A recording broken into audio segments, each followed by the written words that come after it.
One, two, three.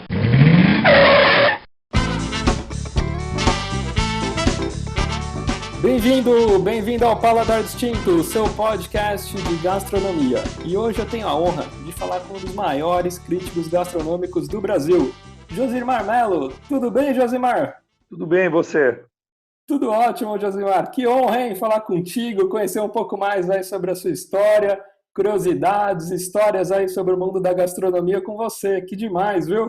Imagina, estou à disposição aí. Ô, Josimar, e conta um pouco como que já entrou na área da gastronomia, como foi o início da sua carreira? Eu já comecei, né, no jornalismo com essa intenção de escrever sobre gastronomia. Meu pai era jornalista, eu desde criança gostava de jornalismo, eu brincava de jornalista com os meus irmãos, a gente tinha 9, 10 anos, a gente brincava de redação em casa.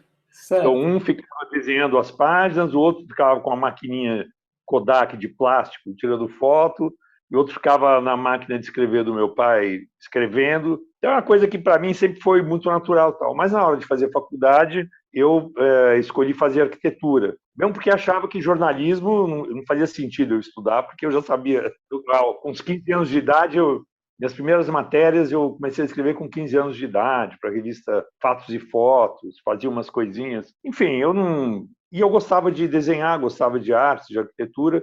Terminei estudando arquitetura na USP, mas ao fim e ao cabo eu terminei, enfim, voltando para o jornalismo, já apaixonado pela gastronomia e com a intenção de começar a desbravar esse terreno no Brasil, né? Aí eu, meio que casualmente, escrevi uma matéria sobre comida para a Folha de São Paulo, em 1986, por aí, para ser uma matéria única, assim, na verdade, uma coluna que a Lilian Patti, que é uma jornalista de moda, hoje em dia muito conhecida, tal, na época ela editava um caderno dominical da Folha, chamado Casa e Companhia. Tá. E ela era minha amiga, tal, e falou: você gosta tanto de escrever gosta tanto de comida e gastronomia, você não quer fazer para mim uma coluna sobre Réveillon no mundo inteiro, os hábitos alimentares nos vários povos do final do ano? Enfim, uma pauta que ela inventou lá e pediu para escrever, e eu escrevi e teve muito boa repercussão. Foi a primeira vez que eu escrevi alguma coisa na Folha de São Paulo. E realmente teve muito boa repercussão por vários motivos. Talvez até tivesse bem escrita também, mas também pelo fato de que, nos 10 anos anteriores, eu me destaquei como um militante político, né? Eu era líder do movimento estudantil, era líder de uma corrente que era muito combativa, chamada Liberdade e Luta, que o pessoal chamava na época de Libelu, que inclusive foi foi objeto de um documentário recente, né, chamado Libelu, Abaixo a Ditadura, que ganhou o Festival de Documentários do ano passado. Tal. Olha só. Mas, enfim, eu era um líder dessa corrente, eu era muito conhecido como militante de esquerda e combativo, que desafiava a ditadura. Eu fui o primeiro jovem a gritar abaixo a ditadura, né, no Brasil depois de 68, né? Em 1968 teve uma repressão muito grande para o movimento estudantil, para o movimento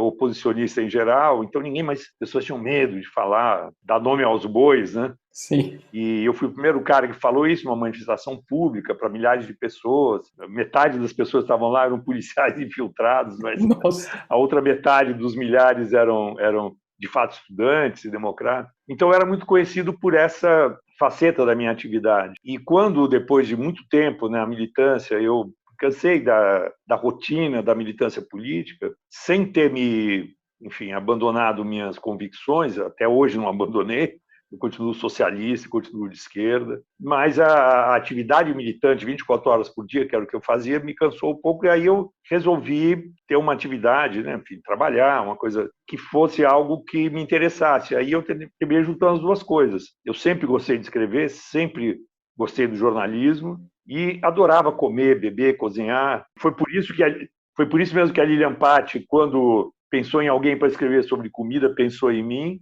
E quando saiu aquela matéria, eu era muito conhecido pela militância política, mas ninguém sabia que eu gostava de gastronomia. Então chamou muito a atenção. Aí a Lilian pediu para eu começar a escrever periodicamente, regularmente, né, virar um colunista fixo do caderno e aí tudo começou.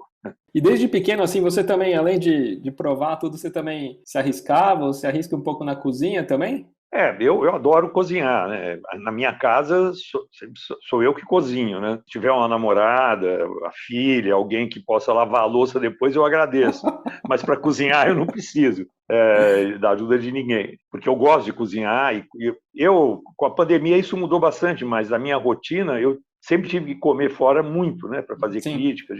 Então, para mim sempre foi uma delícia quando eu não precisava comer fora e podia ficar em casa e cozinhar. E claro que aí com a pandemia passou a ser uma obrigação diária. Verdade. Na época forte da quarentena e até hoje eu como fora muito menos do que no passado. Mas então eu sempre gostei de cozinhar. Quer dizer, eu lembro na minha tenra juventude, aí na época de faculdade, a gente organizava passeatas contra a ditadura e tinha um malfadado, o coronel Erasmo Dias, que era o secretário de segurança, botava cavalos e brucutus, né, aqueles carros blindados, jogava contra a gente e tal, nas manifestações. E eu lembro que a gente fazia reuniões assim de comitês de greve, comitês de mobilização, frequentemente eram na minha casa, onde eu morava com um irmão e duas amigas e tal. Nessas reuniões tensas que antecediam os confrontos com a polícia, frequentemente eu cozinhava para as pessoas lá. Eu ficava cozinhando, porque era uma coisa que eu gostava, mesmo na época em que eu não era especialista em gastronomia e estava longe de mim virar um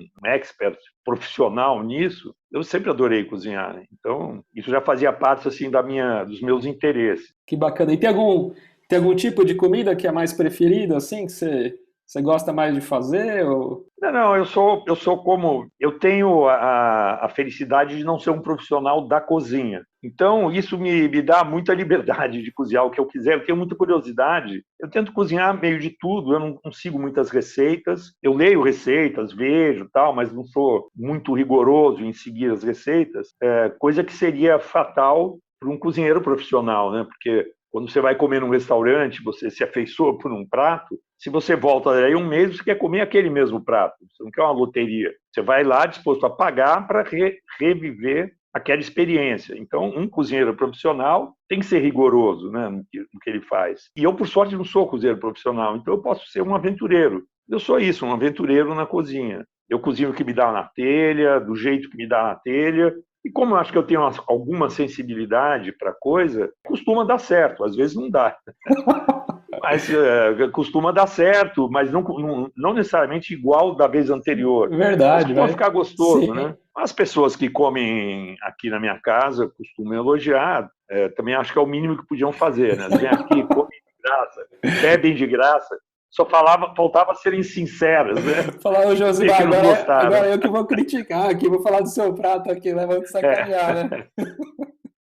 Mas as pessoas são gentis e terminam até elogiando e tal. Mas pessoas mais próximas, da família e tal, são mais honestas e tal, e em geral gostam mesmo, mas no fundo é porque é uma cozinha mais sensível, mais caseira, enfim. Sim. Não é uma cozinha profissional, é uma cozinha mais afetiva, termina dando certo. Que legal, que bacana.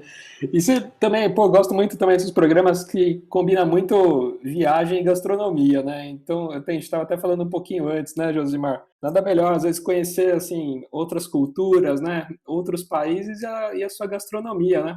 Que na verdade é uma coisa só. É que na nossa cabeça e na cabeça do turista ocidental, as coisas muito tempo foram separadas. Quer dizer, comida é uma coisa, cultura é outra. Então você vai viajar para um país para conhecer museus, monumentos históricos, paisagens naturais, e você come no intervalo entre essas coisas, né?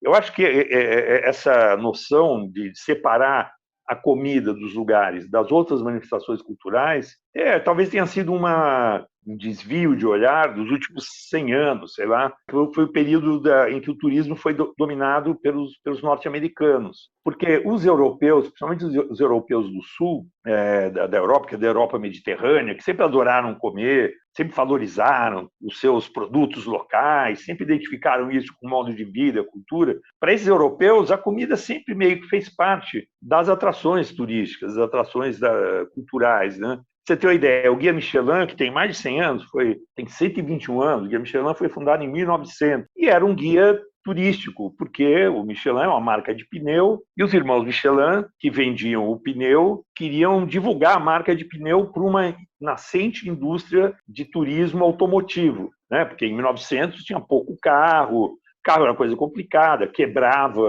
era um inferno para consertar e tal. Então eles fizeram o Guia Michelin para orientar os turistas automobilísticos a saber onde tinha posto de gasolina nos caminhos, onde tinha oficina mecânica no caminho, onde tinha suporte para a sua aventura automobilística. E aí acrescentavam outras facilidades para o viajante, e diziam onde tinha hotel, onde tinha restaurante, onde tinha não sei o quê. E rapidamente, a partir dos anos 30, eles começaram, inclusive, a dar nota para os restaurantes, a dar estrelas para os restaurantes. Por quê? Porque eles sentiam que, para esse turista francês e europeu, mas especialmente francês, que era a terra de origem do guia, eles sentiam que, para ele, fazia parte da experiência de viagem comer bem, saber onde estava comendo. Então, não era só um lugar, o posto de gasolina não tinha estrela, posto melhor ou pior. Oficina mecânica não tinha estrela, mas para restaurantes começaram a dar estrela. No começo era uma estrela para os restaurantes melhores, e foi especializando a classificação até chegar aos 3 estrelas. Então, para eles, a questão do turismo ligada com gastronomia, o turista que vai viajar para conhecer outras culturas, a gastronomia também era importante. Mas no século XX, quem passou a dominar o turismo mundial foram os americanos. E os americanos têm o turista americano, e o americano em geral, tem uma cabeça muito diferente da cabeça desse turista europeu, francês, ou da Europa mediterrânea, que a gente estava falando. Então, o turista americano é um turista, o povo americano em geral, é um povo que foi formado pela cultura anglo-saxã, que não é essa da Europa mediterrânea, é da Europa do Norte, da Europa fria, da Europa protestante, calvinista, em que todos os prazeres são pecados, em que a ética, né, do protestantismo é de produzir, acumular dinheiro, fazer um capitalismo eficiente e não ter prazer, não ter sexo, baile, música, dança e comida. Essas coisas são pecados nessa cabeça. E foi essa cultura anglo-saxã que ocupou os Estados Unidos. E os americanos viraram essa potência, etc., inclusive porque herdaram o espírito do capitalismo, o espírito do protestantismo, de produzir, de ser eficiente, de acumular dinheiro, mas também herdaram esse outro lado, que é do que, fora da produção e da eficiência e da acumulação de capital, fora disso tudo é pecado. Então os americanos sempre foram, assim como os ingleses, foram países famosos pela péssima comida, pela péssima tradição gastronômica. E esses caras que viraram donos do mundo no século XX e passaram a dominar também o turismo, que hoje em dia se fala os chineses invadem, antes eram os japoneses, não sei o quê, mas durante 100 anos eram os americanos. Esses caras iam lá fazer um turismo meio de cartilha. E na cartilha americana era, você vai para a França, você tem que ver museu, Torre Eiffel, não sei o quê, mas cuidado com a comida, porque a comida lá é esquisita, cheia de miúdos, tem língua, tripa, cuidado. E esses caras criaram um turismo que era o turismo McDonald's, né? Então o turista americano viajava o mundo para ver atrações turísticas que o manual mandava ver e, na primeira oportunidade, corria para um McDonald's, para não comer nada que fosse diferente, estranho, ameaçador, assustador, né?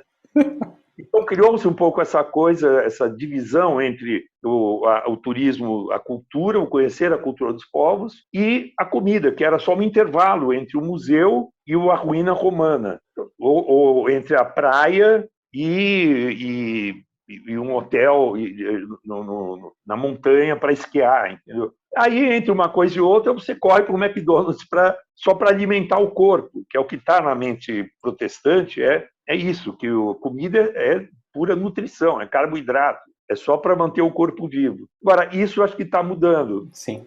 Cada vez mais as pessoas, como você falou, duas coisas são gostosas, viajar, conhecer as culturas e comer. Na verdade, é uma coisa, para mim, porque a comida é tão eficiente para você conhecer um povo quando você viaja, para você conhecer uma cultura, a comida é tão eficiente como porta de entrada para iluminar essa cultura que você quer conhecer, quanto o museu, quanto a literatura, quanto a música. E tem gente que gosta muito de música e vai viajar para Bayreuth ou para Viena para ouvir os concertos, por exemplo. Tem gente que adora artes plásticas, vai para a França para visitar o Museu d'Orsay, para visitar o Louvre, para visitar.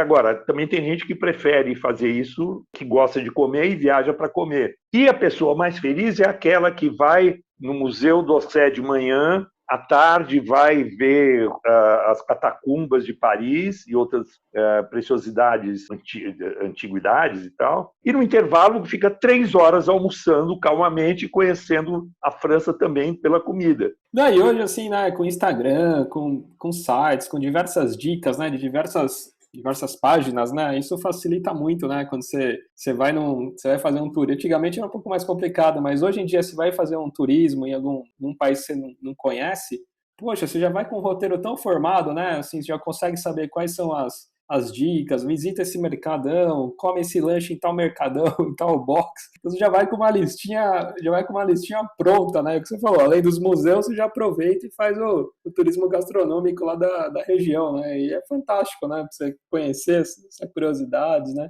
E você termina conhecendo o lugar, quer dizer, quando você se você vai num museu ou numa ópera, você conhece muito a cultura. Agora, se você vai comer a comida de um lugar, você vai no Nordeste brasileiro, você come um cuscuz, e parar para entender esse cuscuz nordestino, você começa a ver, pô, mas esse cuscuz que veio da Península, veio os portugueses, trouxeram a Península Ibérica, mas como que chegou na Península Ibérica? Os mouros que levaram a Península Ibérica. Então, o norte da África, o Maghreb, atravessou o Mediterrâneo, levou o cuscuz para a Península Ibérica, e os portugueses chegam. Se você quiser, você conhece a história do Brasil comendo um cuscuz, né? E vice-versa, né? Quer dizer, você indo para qualquer outro país, você conhece a história, sabe? Você vai para a Itália, você come uma pizza com molho de tomate. Se você parar para ver essa pizza, você vai entender que só faz 200 anos que tem molho de tomate na pizza. Porque antes disso, quer dizer, 500 anos atrás não tinha tomate na Europa. O tomate veio da América. E quando o tomate chegou na Itália, ficou 200 anos sendo considerado uma planta decorativa, ficava em vaso. Inclusive a variedade amarela do tomate, que era pomodoro, a maçã dourada, e aquilo era uma coisa bonita. Então, só há 200 anos atrás, e 200 e pouquinho, é que teve uns malucos que começaram a comer aquele negócio que estava no vaso da janela, decorativo, e começou a perceber que era bom, porque aí, sabe, alguém começou a falar, não, mas isso aqui veio da América, e na América os astecas sempre comeram essa coisa, não ficavam enfeitando na janela, comia. Quer dizer, aí você parar para ver a pizza, você vai começar a aprender tanta coisa. Verdade. Sobre os italianos, que, portanto, é cultura. Comida é cultura mesmo, entendeu? Nossa, é fantástico, né? Ô, Josimar, e teve algum país, assim, que te veio na memória, assim, as principais experiências gastronômicas, assim, que você teve em algum país, falando, nossa, Gabriel, quando me perguntam isso, me vem sempre na memória um tal prato. Tem algum que te surpreendeu muito, assim? Olha, eu acho que o país que mais me surpreendeu em termos de comida foi o Japão. Eu cheguei à conclusão que o Japão é o lugar onde melhor se come no mundo, porque tudo lá é muito bem feito, inclusive a comida estrangeira, a comida europeia. Quer dizer, quando um japonês decide fazer comida francesa, sai de perto.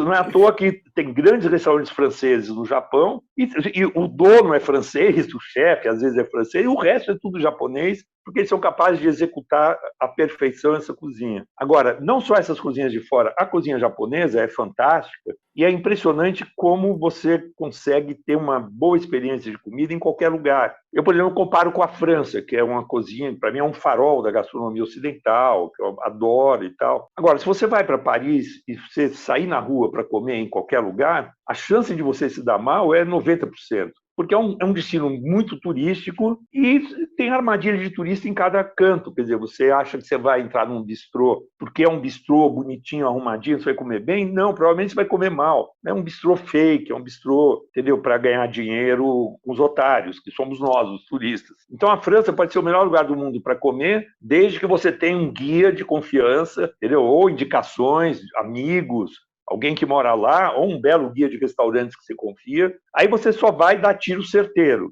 Você só vai num lugar que você sabe que é bom. Se você sair para se aventurar, você está ferrado. Nesse aspecto, por exemplo, Portugal é muito mais legal. Portugal é menos famoso pela gastronomia e tem menos turismo gastronômico, então tem menos armadilhas também.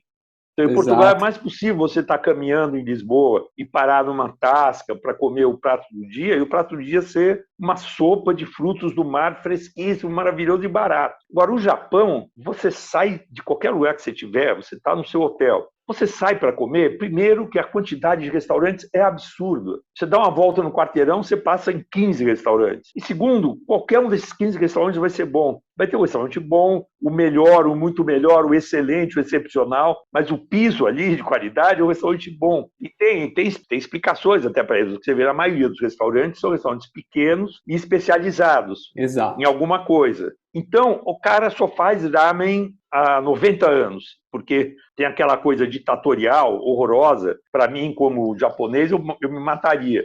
Mas como turista eu acho lindo, que é o fato de que as empresas têm que passar de pai para filho, inclusive os restaurantes. O pobre coitado do filho mais velho é obrigado a herdar o negócio do pai. Os mais novos podem ir para o mundo, fazer o que quiser. O coitado do mais velho é obrigado a ficar ali esperando o pai morrer ou se aposentar. Então, esse filho primogênito já nasce fadado a herdar a coisa do pai. A coisa do pai pode ser uma indústria automobilística, pode ser uma sapataria, ou pode ser um restaurante. Esses pequenos restaurantes especializados, então você imagina, há 90 anos o cara faz ramen.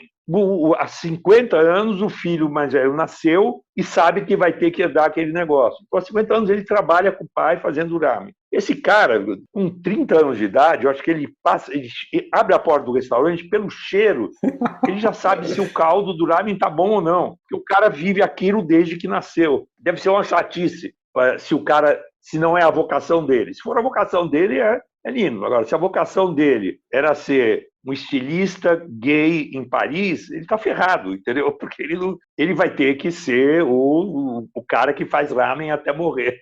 E, agora, esse cara faz a perfeição. Aí tem um outro que é o restaurantezinho do lado de tonkatsu. Aí tem outro restaurante ali do outro lado que é de sushi. Tem outro, tudo pequenininho, tudo controlado diretamente pela família. Resultado, é muito difícil dar errado. É muito difícil esses caras fazerem uma bobagem se a vida inteira eles estão fazendo isso por gerações. E aí, sorte nossa, porque você sai para caminhar na rua, dependendo do que você quer comer hoje, você olha e eu quero tofu. Tem um restaurantezinho só de tofu, vai ser maravilhoso, você vai se dar super bem, vai ter lugar mais caro, mais barato, vai ter banquinha de rua que faz takoyaki e você vai se dar bem. Então foi o lugar que mais me surpreendeu, assim, essa quantidade de lugares bons que você encontra aleatoriamente sem risco. Os izakayas, né, assim, nossa, pequenininhos, aí você já prova ali um saquê, né, e é legal, né, que a cultura deles, né, eles vão de um para outro, né, para outro bar, eles não ficam lá, como é pequenininho, período, né, come, se alimenta e vão pro próximo, né, para dar rotatividade nos izakayas, né, porque senão o cara fica lá a noite inteira conversando lá com os amigos assim, pô, não consegue dar giro, né, então eles ficam um tempo, comem, vai pro outro,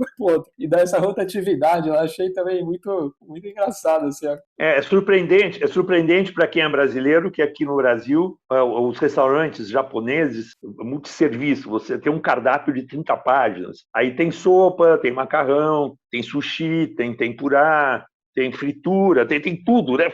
Aí você fala, meu, o cara consegue fazer tudo. Na verdade, quando começa a fazer tudo, nada é a perfeição. Um restaurante desses que a gente tem no Brasil, japonês, lá seriam 10, para cada capítulo do cardápio, né? E tem alguma comida, assim, algum país que você visitou que a comida era muito estranha, assim, você pulou, assim, falou, puxa, isso aqui eu não vou comer não, hein? Isso aqui teve alguma que você passou? Não. Eu gosto de tudo. Tem culinárias que eu gosto mais, outras menos, mas eu sou super eclético, eu adoro comer, adoro conhecer. É uma coisa assim exótica, assim, muito diferente, sei lá, você vai na Amazônia profunda, começa a comer larva viva, começa a comer uns bichos vivos.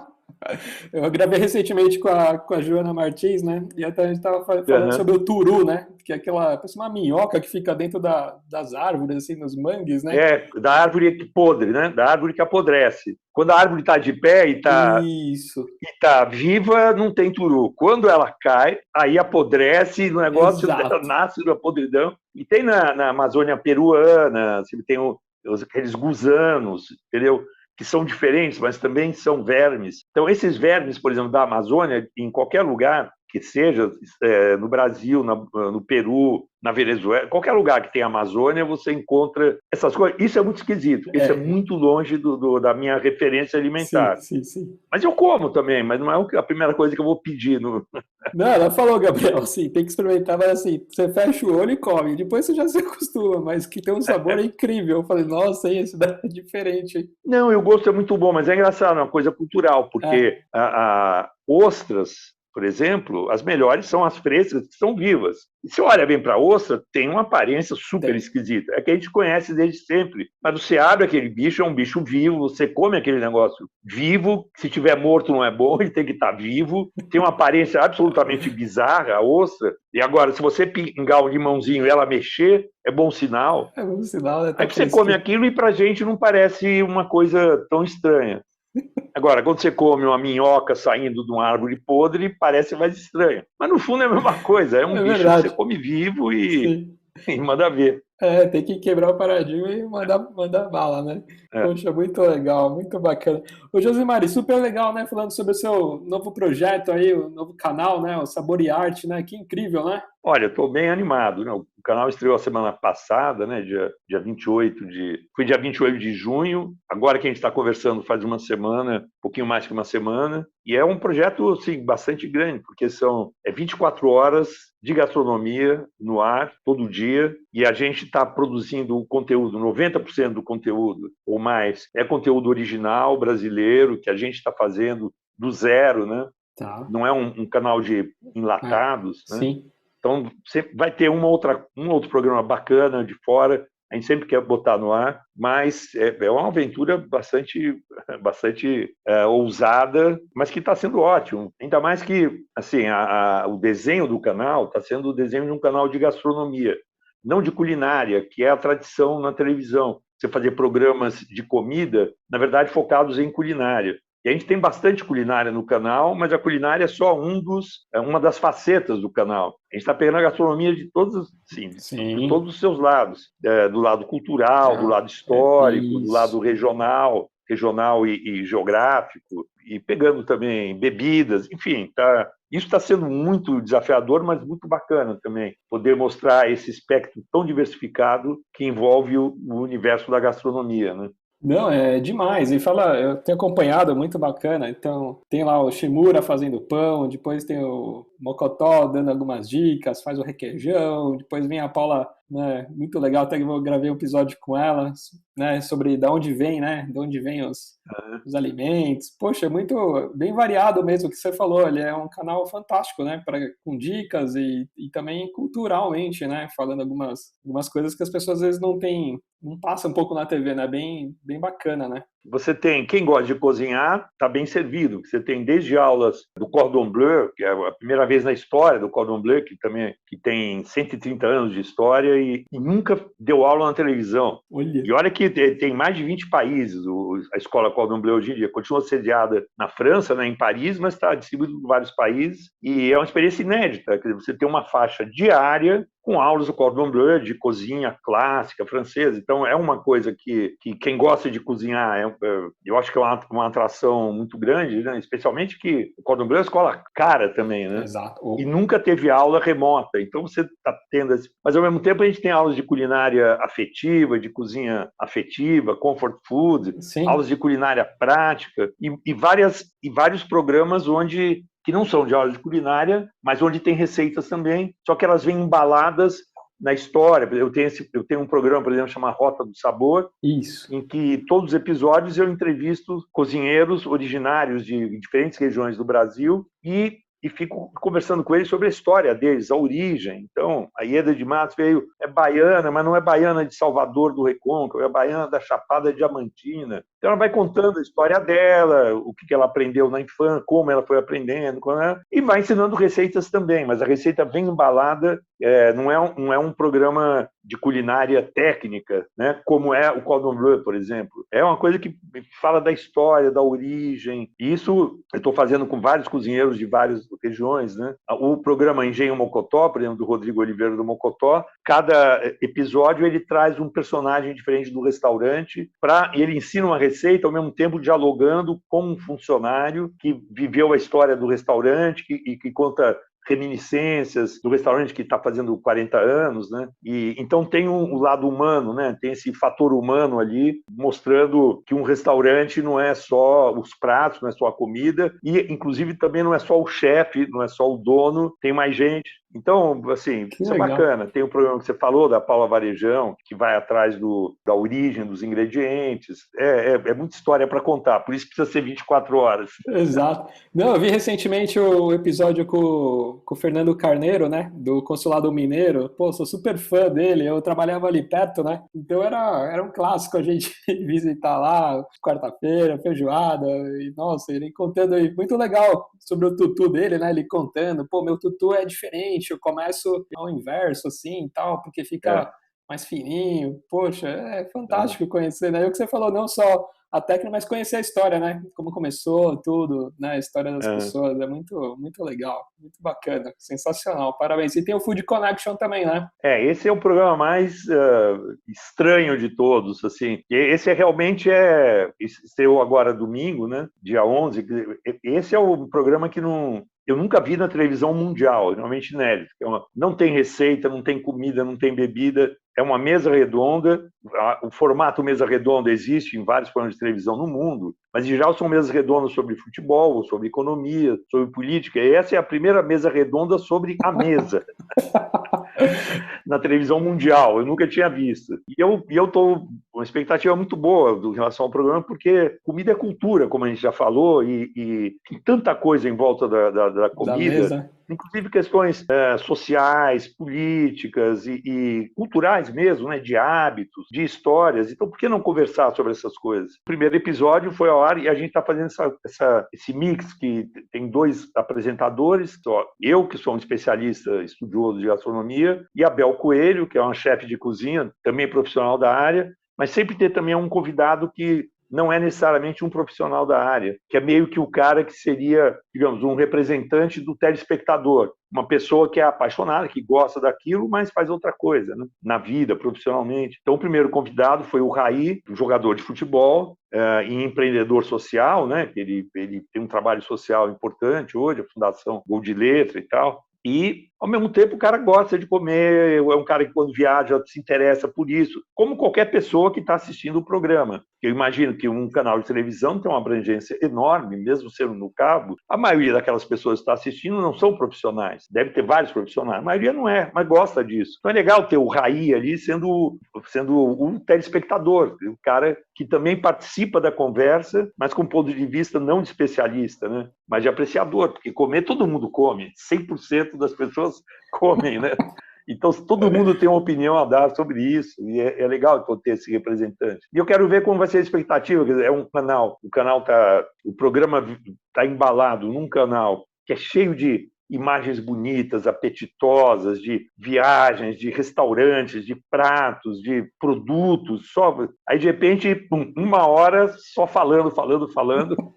E a repercussão desse primeiro episódio está sendo muito boa, porque a gente fala de coisas muito pertinentes, né? Desde problemas de sustentabilidade do planeta, que a gente tem que pensar quando come, até experiências de restaurante prazerosas, enfim. Vamos ver se as pessoas vão consumir isso com o mesmo apetite com que elas consomem os programas que falam de culinária, de vinhos, etc. Sim, não, tá fantástico. Parabéns, muito legal. E você também, né, Josimar, implantou o 50 Best, né? Aqui o júri na América Latina, né? É verdade. Faz 16 anos que eu entrei nessa aventura também. Enfim, o prêmio 50 Best é um prêmio jovem, né? Você fala, o Guia Michelin tem 121 anos, o 50 Best tem 17 anos, quer dizer, é um prêmio que foi criado em Londres para premiar 50 melhores restaurantes do mundo a cada ano, com base não em técnicos, né, não em inspetores técnicos, mas em pessoas que viajam e conhecem restaurantes e votam. E é um júri que é formado um terço por profissionais da área, tipo cozinheiros, donos de restaurante, um terço por estudiosos, escritores, jornalistas, focados nessa área, e um terço em pessoas que não são profissionais da área, que são apenas gourmets, né, gastrônomos, apreciadores e tal. E hoje em dia você tem 1.000 pessoas pelo mundo que compõem esse corpo de jurados e que todo ano a gente vai renovando 25% dele. Metade é homem, metade mulher, sempre mantendo um equilíbrio. E foi uma coisa que, quando começou, era bem menorzinho, né? Sim. No início, os 2 primeiros anos, era um júri só europeu. Aí, fundadores do prêmio resolveram ampliar para ter participação de eleitores no mundo inteiro, né? E foi aí que eu entrei nessa barca. Eu fui incumbido de fazer um júri da América Latina, que depois foi crescendo de pessoas, foi subdividindo em sub-regiões, e está aí até hoje. Acho que é o Oscar da gastronomia, né? Deu certo. Assim. Eu estou me aposentando já, acho que esse ano vai ser o último em que eu tenho a responsabilidade, vou continuar, enfim, nessa família, nesse eleitorado, né? Nesse grupo de... Mas, hoje em dia, esse ano, com o surgimento também do canal Sabor e Arte, que é uma coisa tânica, assim, de colocar de pé, eu estou tendo que abrir mão de outras atividades, outras responsabilidades e tal, mas foi bonito ter colocado isso de pé e estar à frente dele na região até hoje. Muito bacana, viu? Falar contigo aí, saber um pouquinho mais aí sobre você, seus gostos. Muito legal, viu? Obrigado mesmo. Estou aqui à disposição. Esse assunto aí para mim é super apetitoso, sempre foi, mesmo antes de ser um profissional da área.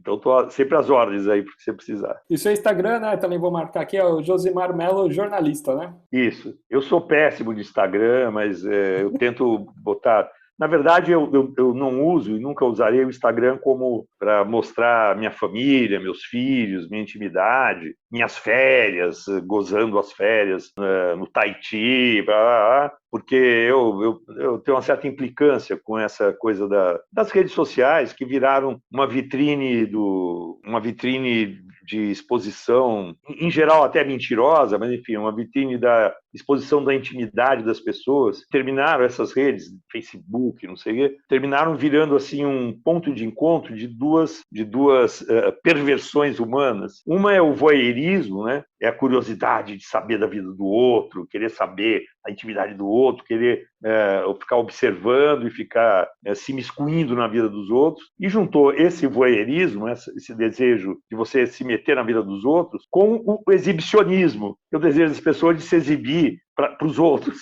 Essas coisas, antigamente, isso ficava meio que restrito à mureta da vizinha, entendeu? Que a vizinha fofoqueira ia lá para a porta, ficava ali a tarde inteira observando os outros passarem e ficava fazendo fofoca das pessoas. Olha a roupa que a fulana está usando, olha a hora que o fulano está chegando em casa, entendeu? Só que essa fofoca ela falava para os outros vizinhos, e as pessoas que queriam se exibir faziam questão de passar naquela rua para ela ver a roupa que a outra estava usando. A mulher queria exibir uma roupa nova, uma nova maquiagem, um novo namorado, uma nova namorada, passava ali.